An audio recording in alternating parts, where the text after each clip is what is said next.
Pala guys, sa Samsung na inverter siya, yung twin cooling to. So may problema yung itong tubo niya, may problema kasi niligtas namin to. Ito nakababad pa nga to, katatanggal lang namin ng pressure niya. So wala siyang leak. Wala tong leak na evaporator niya. Ang may leak sa kanya yung tubo na umakyat. So ayan. So itong tubo na tong umakyat na to. So ito yung may problema sa kanya.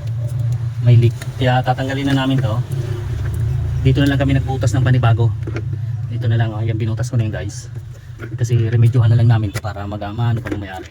Kasi yung may problema lang naman sa kanya itong tubo na tong paakyat na to. Hindi na namin to kukunin dahil galing sa nasa loob yung leak niya. Kaya papalit na lang kami ng bagong piping. So ayan. Yan na namin yan. Dito na lang kami maglalagay.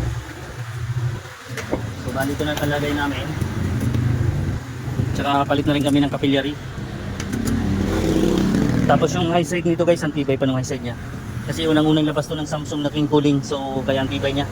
Makapal pa yung piping nya, yung gamit yung piping nya. Hindi nagbago yung high side nya, kahapon pa yan nakababad. So dito na lang namin idadaan tong piping nya. Papunta dito. Diyan na namin siya idadaan. Ayan. Dahil dito kasi hindi pwede dito sa side na to dahil may siya, may board. Kaya dito kami nagbutas. So ito yung unang-unang labas ng twin cooling kaya matitibay.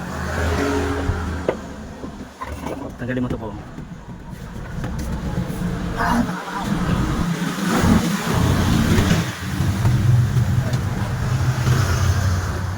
So bali ito yung itanggalin ko na to para maano namin. Bali ito guys, rin namin to. I-flushing na rin namin to. Kasi punong-puno siya ng langis. Dami yung langis oh. Yan. So i-flushing namin para matanggal yung langis niya. Para malinis talaga yung system. Walang tanggal yung niya. Pati yung high side nito, i-flushing na rin namin. Para talaga hindi na siya mag-moisture. Malinis na malinis yung system niya. Ano mo nagsabi na close pa to?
Guys, dashing na rin namin tong high side niya. Dito na pala yung tubo niya oh.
Yung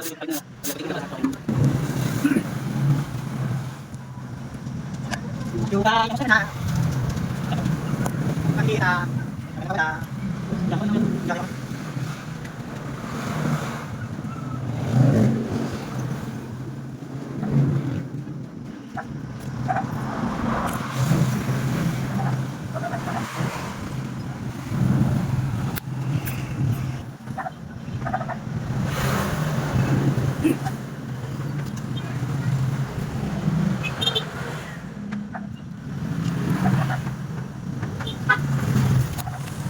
So ito guys, pinipressure na lang namin yan, no? Para matesting namin yung kung may leak pa ba siya.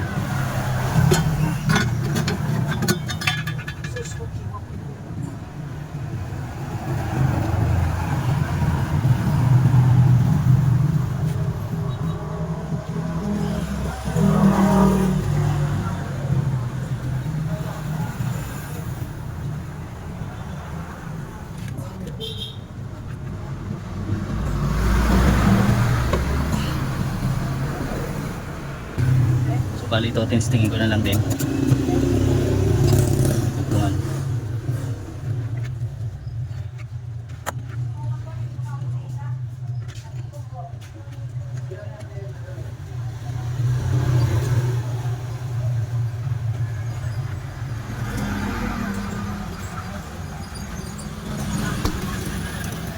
Bali yan, lagyan lang namin ng gum yung pinakaputas niya para silyado pa rin. Ayos na yan po.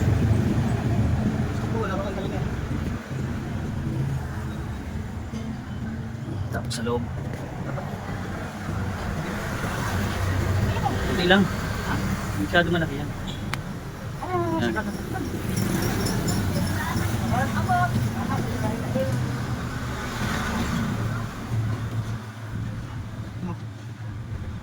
Okay na yan.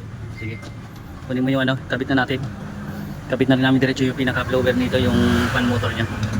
So ikabit na rin namin to. Pagyawak po. Huwag mo punan to. Ha? Huwag mo punan. Ito lang. Ako yun ha? Saan na mamaya?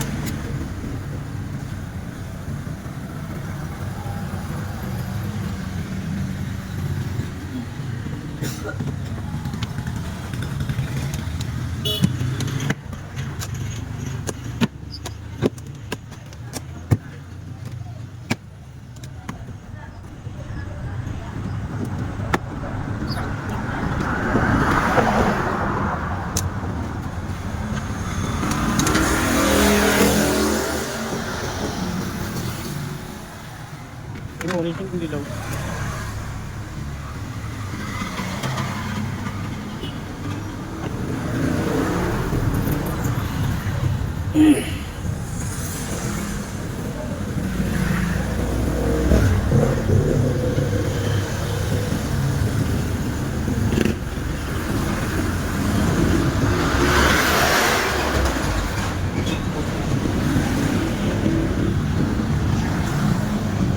So ayan guys, okay na yan. Bali, mamaya vacuum na lang namin to. So guys, lagyan na rin namin ng insulation tong ano niya, piping niya. Para Taiwan. Tama ito? Taiwan? Taiwan. Taiwan.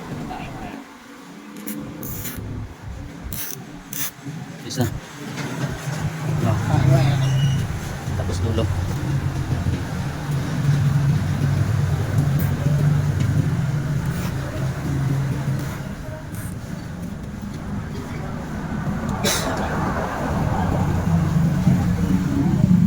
So yan, okay na guys, binabacuum na rin namin to para bago kami umuwi, kargahan na namin ang freon to.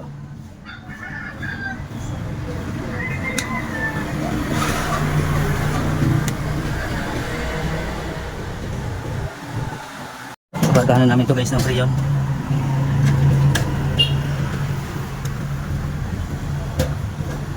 $600 nga pala yung freon nito.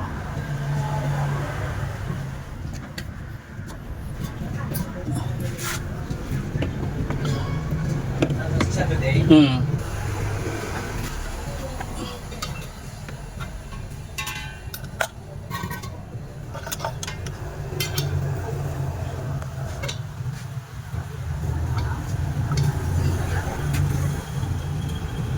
Intention ko.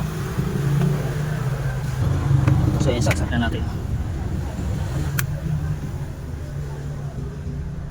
Ayaw kong pumasok.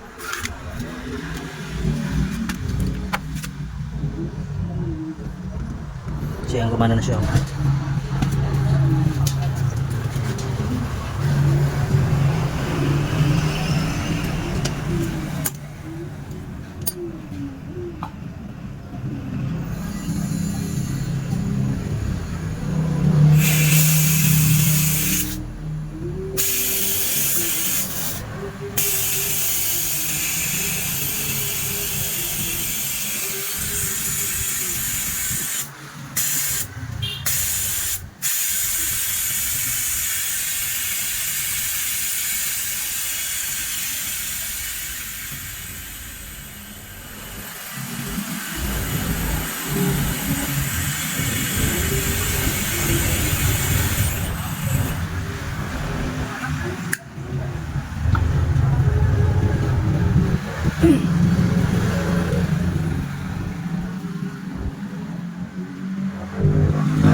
So yan guys, oh.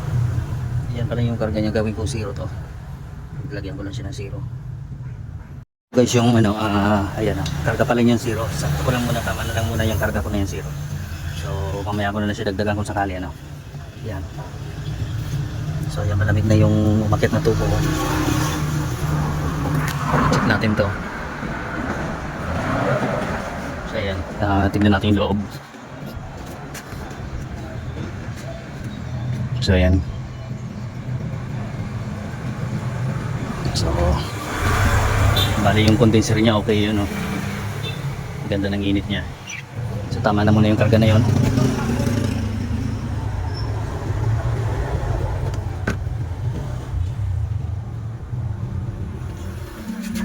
Obserbahan lang muna.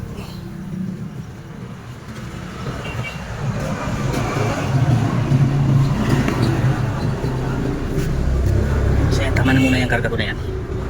So yan guys, ano ko muna to para pag ano dito nagluko hanggang bukas, pwede na to, ano, i-deliver na namin to para magamit na rin mayari. Pangatlong araw na sa amin to. Ito guys, ito na yung ano nyo, nag-yelo na agad dito. So yan yung karga nya. Bali tama na yung karga na yan. Bukas ko na ipipinshop to para magdamag muna siyang ano namin, testing ngayon maghapon, tapos magdamag para pag wala nang moisture bukas di-deliver na namin to. So yan guys, okay, thank you.